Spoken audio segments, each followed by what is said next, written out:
only thing we have to fear is fear itself. The National Weather Service has issued a severe thunderstorm warning. Welcome to the Common Sense Practical Prepper Podcast, where prepping doesn't have to be complicated or expensive. Coming to you from a well-defended off-grid compound high in the mountains. Coming to you from his Florida room in Richmond, Virginia. Neither off-grid nor well-defended, unless you count as chickens and cats. Here is your host, Keith. Hey folks, this is Keith with the Common Sense Practical Prepper Podcast, July 16th, 2025. So this podcast might be a little heavy, so might be a little bit of politics sprinkled into it. So if you don't want a heavy podcast or you don't want to hear about politics, not a lot, but a little, you can go ahead and turn this off and turn on Netflix or whatever you were doing before you decided to listen to this. But I will keep the politics to a minimum, but I think it's rather important, something I've been thinking about most of the day. I actually made some show notes. I actually wrote down some notes here, so hopefully I don't get lost. All right, who is the real concern? Who am I concerned about, either individuals, groups, or a country when it comes to an SHTF situation? Now, again, I prep as a hedge against inflation. I do not prep for the zombie apocalypse. I don't necessarily prep for societal decay where we got bands of vandals and thieves running through neighborhoods taking everybody's food and water, although that's certainly a possibility. So this is what I'm concerned with geopolitically. I'm kind of worried about China. Now, China has a policy, a well-documented, published policy that they want to destroy the U.S. They want to become the number one world superpower, both economically and militarily. You can look this up online. I believe one of the websites is Present Danger China, and they actually come out and spell out what they're going to do and how they're going to do it. So we know there's plenty of Chinese spies, and one of the largest conduits for Chinese spies are university students coming from China and attending university here in the United States. Mathematics, science, nuclear physics, all sorts of things. Now, when they come across, they have an obligation, they have a duty, they take like an oath that when they come to the States and they go to university, that they are to observe and report back anything of relevance that they find. So they're spies. They're all spies to an extent. Okay, they're not like super James Bond kind of spies, but at the very least, if they get accepted into a program that has some sensitive information, sensitive material, sensitive processes, they are to report back to the motherland.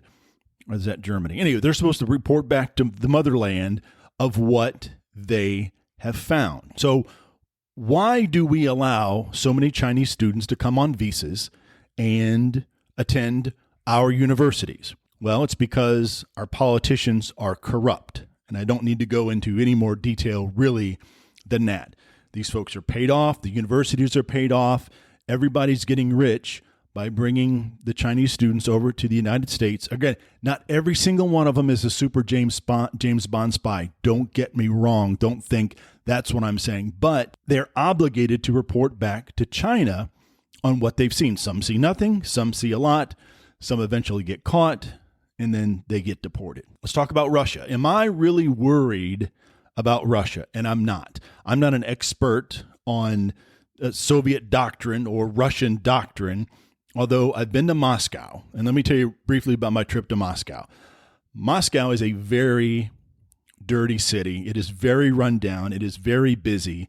The apartments, the older apartments from like pre-Cold War, are falling apart. Now, there are modern skyscrapers, there are modern buildings, don't get me wrong, but for the most part, it is a very impoverished and a very rundown city. Now, prior to the wall coming down in the fall of '99, much of the world didn't really know what went on behind the Iron Curtain. Once the wall came down, everybody in the world, including U.S. intelligence assets, got a glimpse behind the Iron Curtain.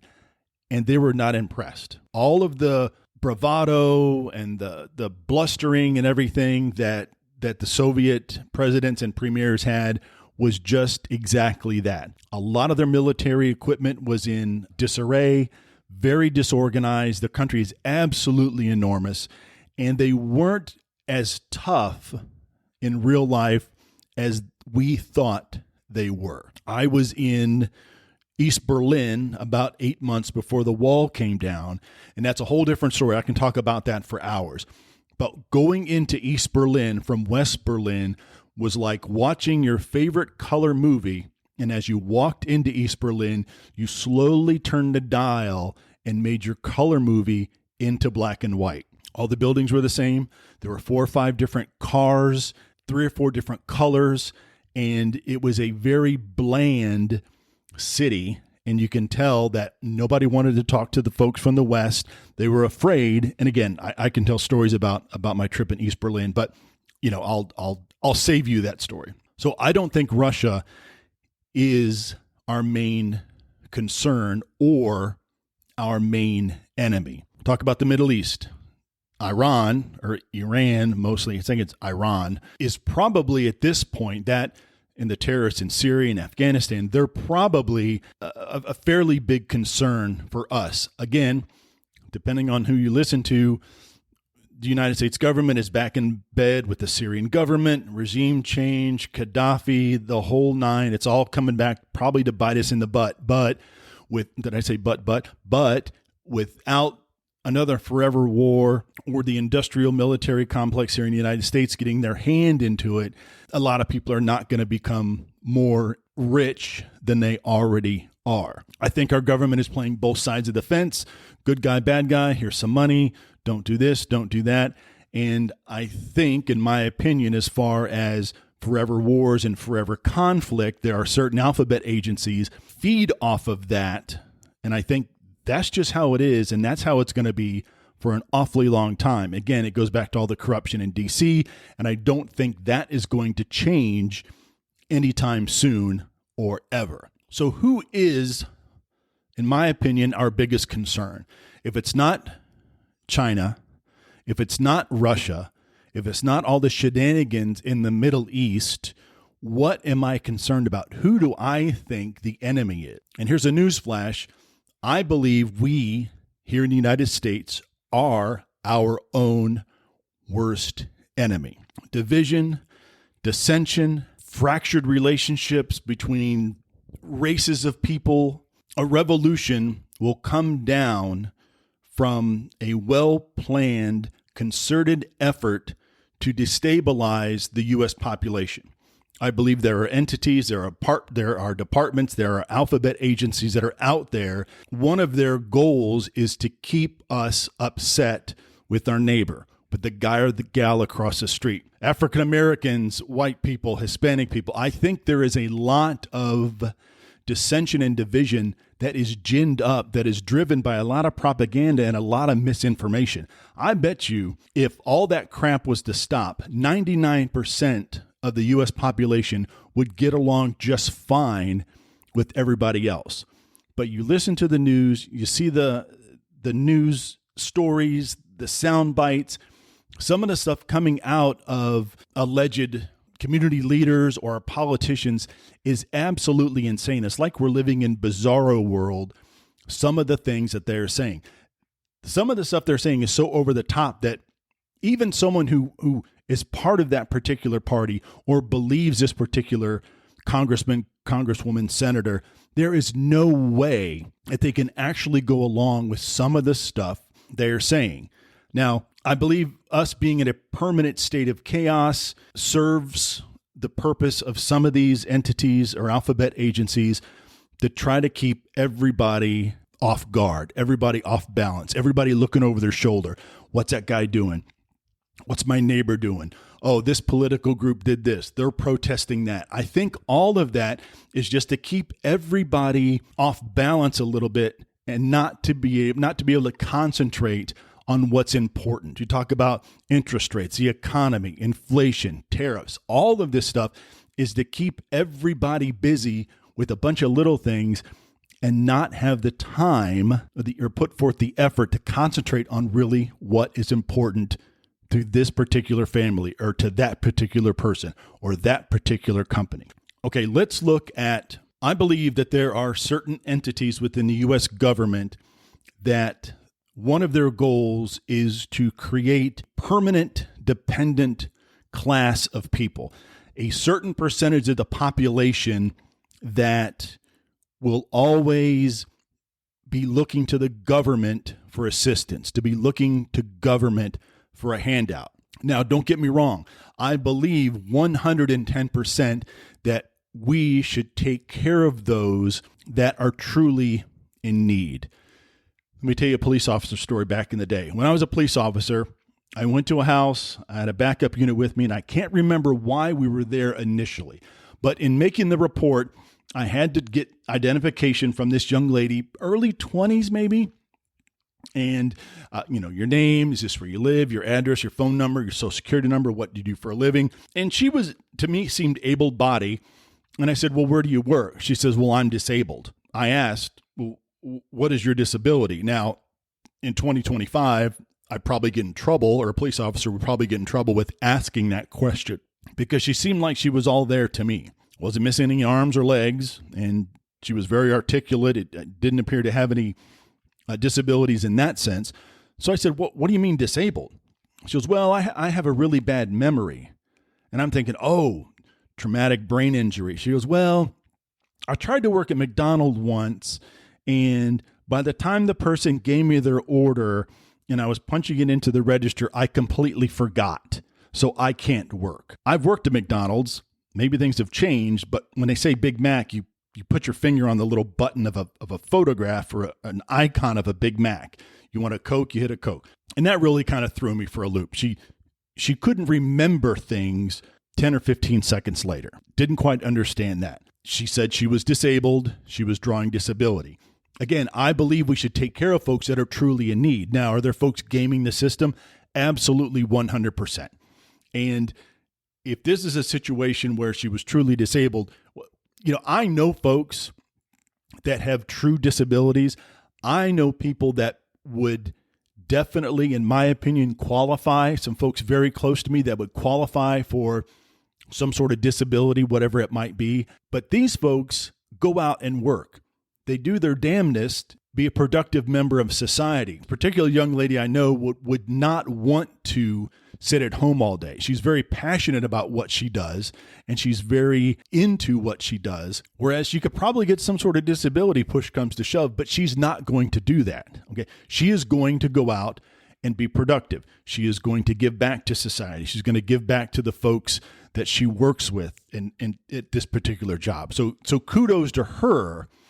I might be getting slightly off track here, but I believe there's a dependent class. There's folks that to be constantly coddled and receive benefits, whatever you want to call it, from the government, when actually they can be out there being productive. I'm not saying they're going to go out and cure cancer, but they can go out and get a job. There are plenty of jobs out there. Let's talk about the education system.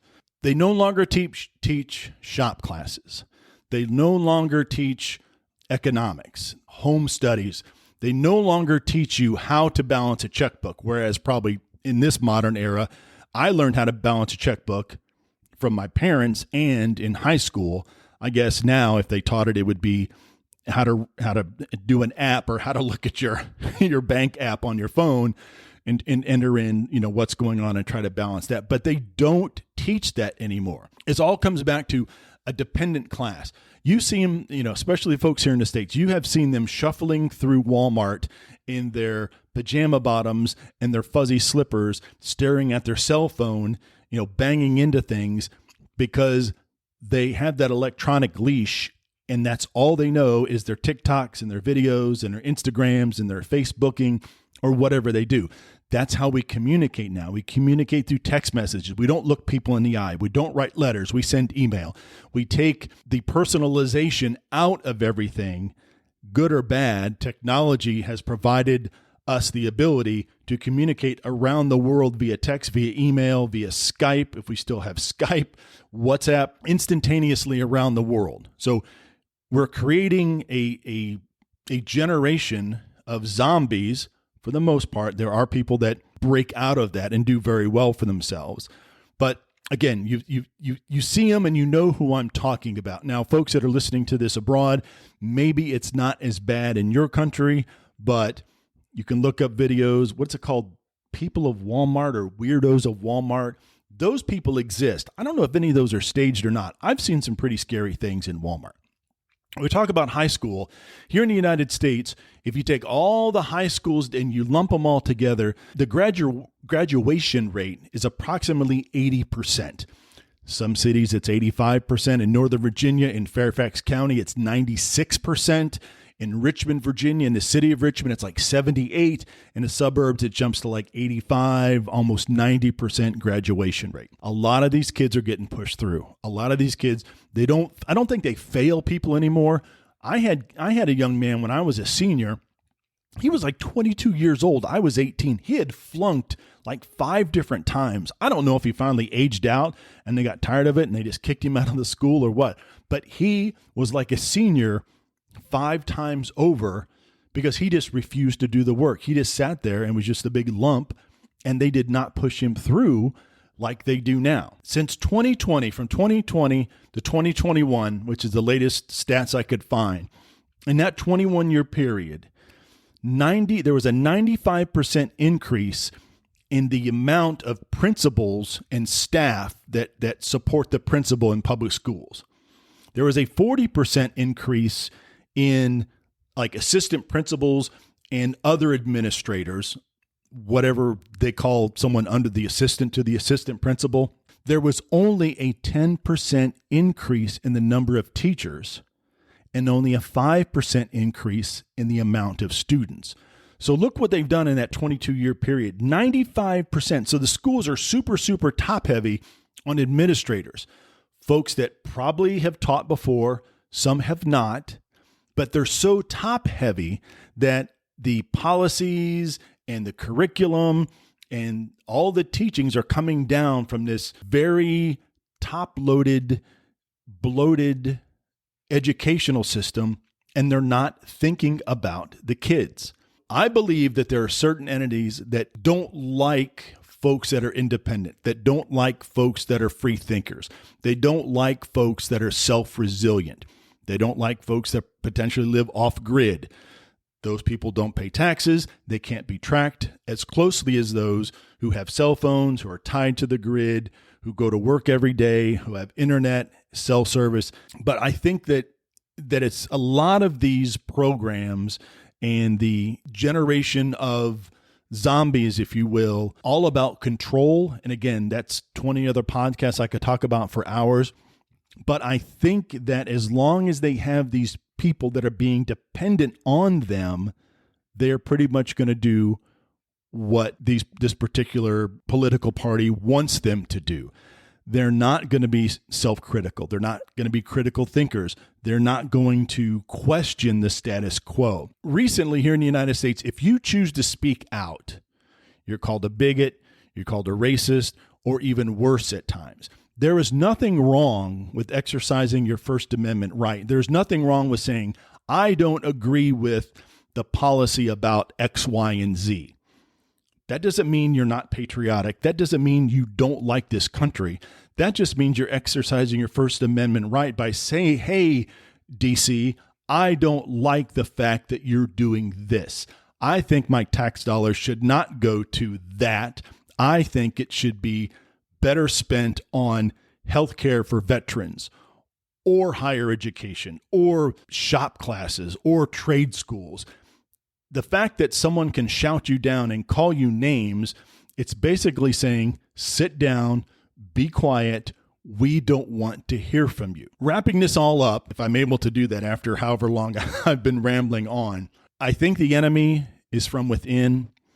I think that this is going to lead to more division and more fractured relationships between family members, between community members, between different races, different sexes, whatever it happens to be. I think that is the real fear that I have, is the fact that there are people that don't want us to get along. They profit both power-wise and financially, by keeping everybody mad at each other. So that's why I always end my podcast with, be safe out there, take care of one another, and until next time. Because again, we all bleed red.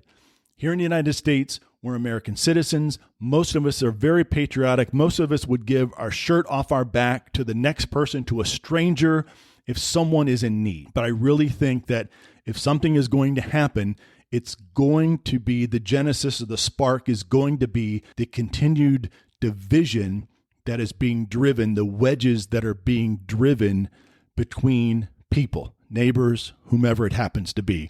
And there are people that actually believe that is the way to go, and that's how we should, we should live, being upset and angry and divisive, because then again, we're not paying attention to what's really going on. All right, folks, thank you for listening to this ramble. If you've made it this far, you get a gold star. And as always, be careful out there, take care of one another, and until next time. Thanks for listening to the Common Sense Practical Prepper Podcast. Be sure to subscribe so you don't miss an episode. While you're at it, help spread the word by leaving a rating and review.